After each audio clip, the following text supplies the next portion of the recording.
We see the effects of randomness all around us on a day-to-day basis, whether that's perceived randomness because we don't have enough information to break the illusion of uncertainty, or true randomness, which is something that we see in quantum mechanics, for example.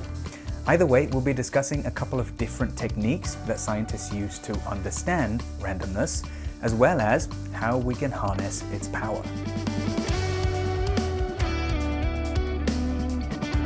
Hello there, my name is Parth. Now, before we talk about how scientists use randomness to understand the universe around us, let's begin by actually defining what we mean when we say randomness.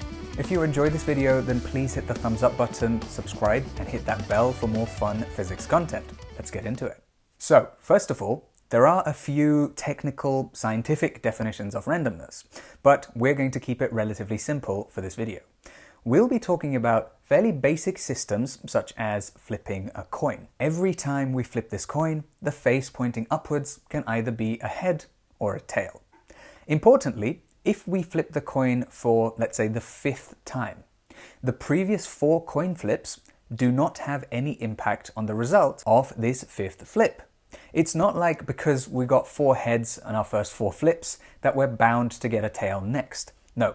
The probability of getting a tail on the 5th flip is still the same as before, 50%, if it's a fair coin, of course. So, repeats of an experiment, in this case coin flipping, are unaffected by any previous results of the same experiment. In other words, the probability of getting each result that is possible remains unchanged every time, 50-50 if it's a fair coin, or something else if it's not a fair coin. But these probabilities stay the same over time. And importantly, we know what these probabilities are. This is very specifically the kind of randomness we'll be talking about in this video. Before we perform an experiment, we don't know what the outcome is going to be. But we do know the probability of getting each possible result.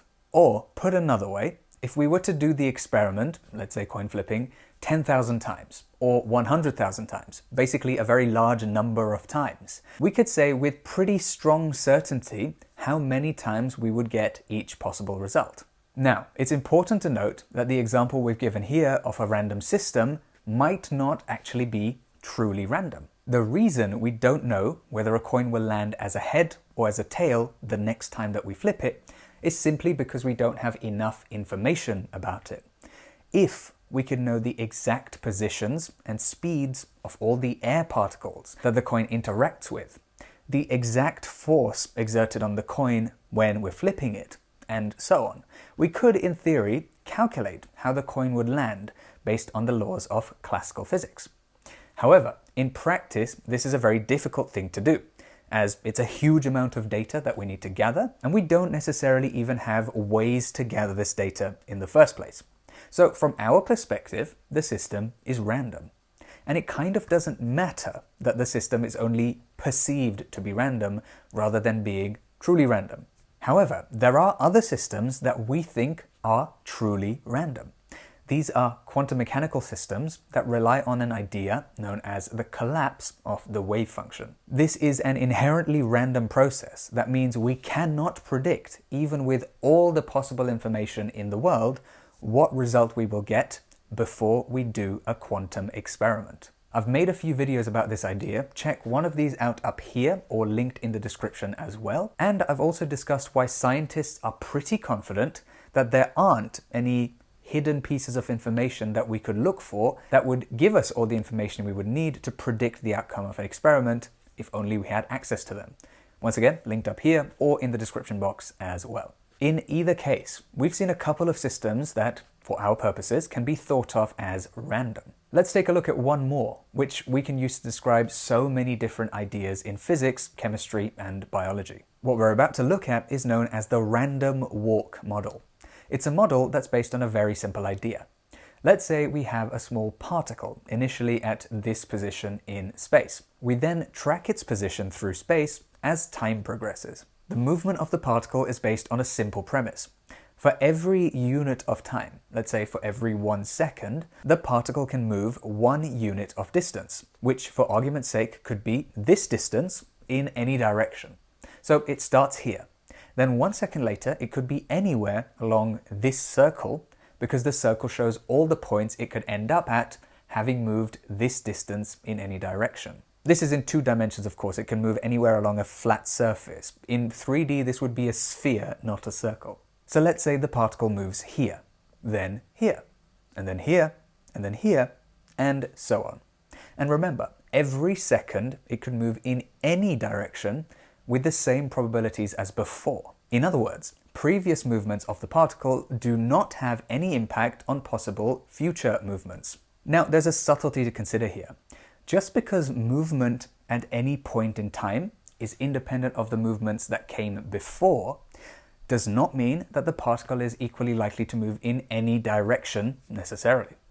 For example, we could have a particle that has a 70% chance of moving rightwards, whether that's like this or like this or like this or whatever, and only a 30% chance of moving leftwards. But importantly, this 70-30 ratio does not change regardless of what happened before. It's still 70% likely to go this way, regardless of what point of time we're considering it in. Or of course the balance could be 50-50, doesn't really matter. What we see here is one possible path the particle could have taken over a period of 6 units of time. This is the random walk it did in this particular scenario. This random walk very nicely models how a particle would behave due to Brownian motion, for example. Brownian motion was first observed as dust particles seen under the microscope mysteriously jiggling around as opposed to staying still, which is what we might imagine they would do. They seem to move in this random walk fashion all over the place. It was later hypothesized that the motion was caused by lots of much smaller, and therefore invisible to the microscope, air particles bumping into the bigger dust particles. But what caused this motion isn't really important to us right now.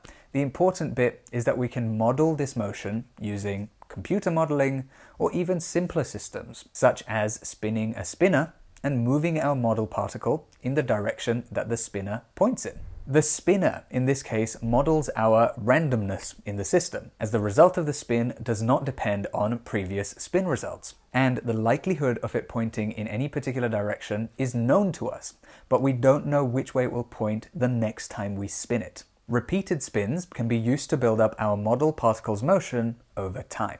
By the way, I'm going to leave some information about Brownian motion in the description box if you're interested in finding out more about it. We've seen how we can use a random system to model a much more complex system, such as one that undergoes Brownian motion. For this video though, we'll simplify down the random walk model to 1 dimension.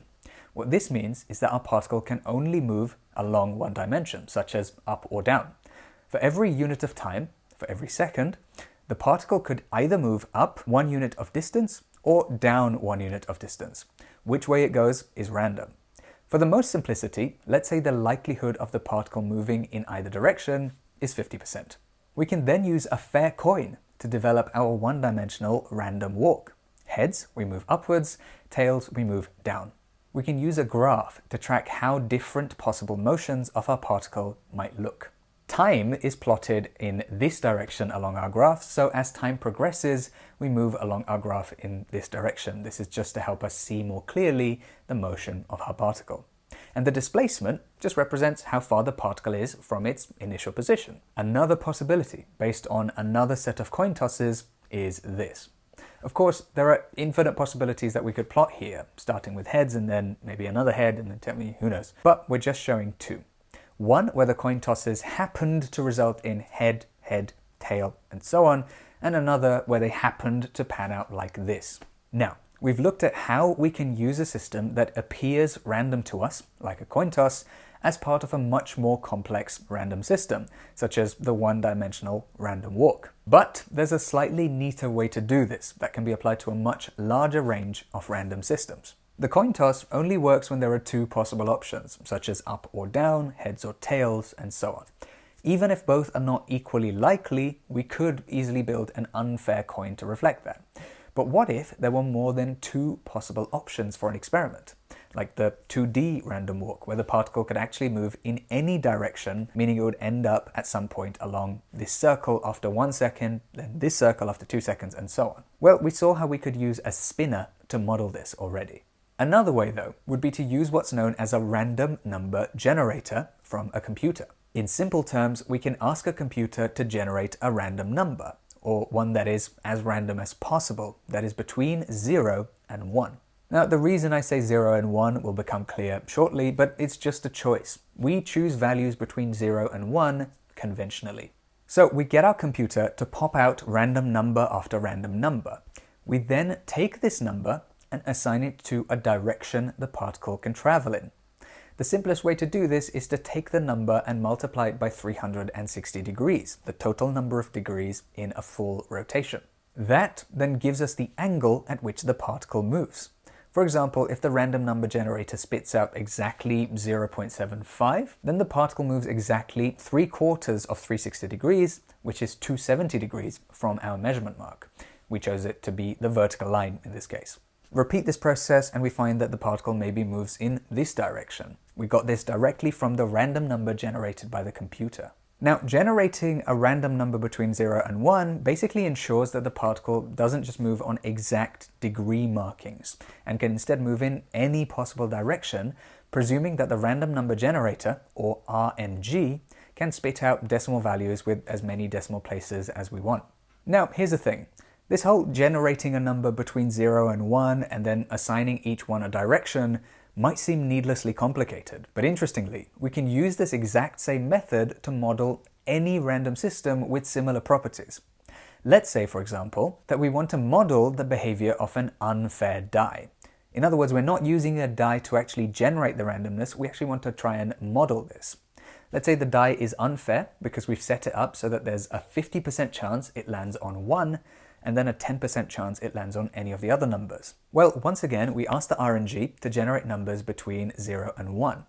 Remember, it has an equal chance of generating any number between 0 and 1. It's the most basic form of RNG possible. The RNG itself does not preferentially generate one number over another. So what we do is we take the randomly generated numbers, however many we ask the computer to generate, and then simply assign each of them to the possible results in such a way that we account for the probabilities of each possible result. Since there was a 50% or half chance that the die would land on a 1, we say that any number generated by the computer between 0 and 0.5, or half of the possible range, corresponds to a 1 on the die.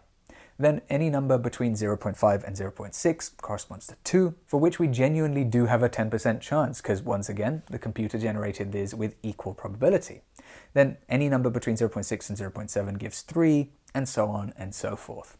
This way we take a uniform distribution, or equal likelihood of getting any number between 0 and 1, and weight it, so we account for the probabilities in order to model something like an unfair die. And notice that we use the same basic building block, a random number generator uniformly generating numbers between 0 and 1, to model a system with 6 possible end results, each of which had different probabilities. And we also used it to model a system with infinite possible results, where our particle could move in any direction and with equal probabilities for each. This is why our basic system, using the RNG to generate numbers between 0 and 1, is so flexible. It can be used to model discrete and continuous systems, as well as uniform and non-uniform probability distributions. And this is even though the way of generating numbers is continuous and with a uniform probability. Now, something we've slightly avoided in this discussion is the idea that the RNG actually generates random numbers. In reality though, a computer is a complex set of logic circuits. We put in an input and it does what it was meant to do in each case. This is of course an oversimplification, but it captures the gist of everything. So how do we ask the computer to generate something truly random? How do we get it to spit out a number that is not a simple consequence of the input and any of the controlling factors? The answer is we can't, or at least not yet. Not with conventional computers. However, the complexity in the circuits of most conventional computers helps us to get very close to true randomness. In other words, we have computers that have pseudo-random number generators. Not totally random, but good enough for our purposes. And with all of that being said, I'm going to finish up here. Thanks for watching. If you enjoyed this video, then please hit the thumbs up button, subscribe and hit that bell button for more fun physics content. Please check out my merch linked in the description below. It features a quantum dice design based on a famous quote from Albert Einstein. And finally, a huge thanks to all of my Giga patrons and all of the others over on my Patreon page. That is also linked in the description if you'd like to support me on there. Thank you so much for watching, and I will see you very soon.